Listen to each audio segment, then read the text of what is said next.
Welcome back sa aking channel, Queen of All Media Kris Aquino. Unti-unti nang bumabalik ang lakas at unti-unti na rin tumataba at nadaragdagan ang timbang.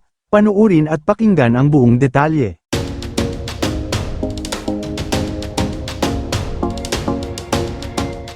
Mukhang magiging masaya nga ngayon ang tagahanga ng Queen of All Media Kris Aquino dahil sa bagong update sa kanyang kalusugan. Dahil kung noon ay medyo nahihirapan si Kris sa kanyang karamdaman, ngayon naman ay tila kabaliktaran nito, dahil mukhang unti-unti na ngang nakaka-recover ang Queen of All Media. At ang good news pa dito, ay unti-unti nang nagiging maayos ang kanyang pakiramdam, bukod dyan, ay nadaragdagan na rin ang kanyang timbang. Dahil finally, umabot na siya sa 106 pounds, ang pinakamabigat niyang timbang mula nang bumalik siya sa Pilipinas.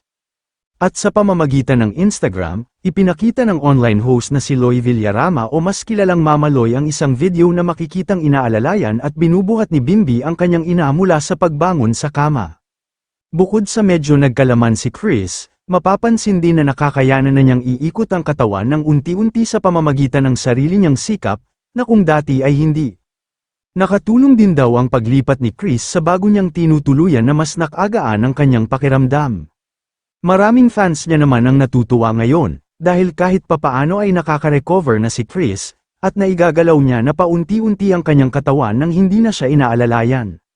Well, ito na kaya ang sign na bumabalik na ang lakas ng Queen of All Media matapos ang matinding pinagdaanan sa Amerika para magpagamot sa kanyang 9 autoimmune diseases.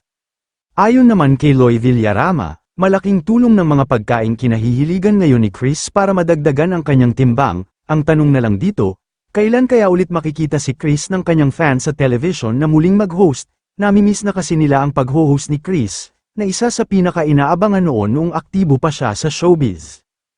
Kayo mga ka-showbiz, anong masasabi nyo sa ating showbiz topic ngayon?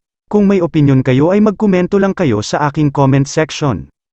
At syempre kung bago pa lang kayo sa aking channel ay mag-subscribe na kayo para lagi kayong updated sa mga showbiz trends na ina-upload ko. Maraming salamat po.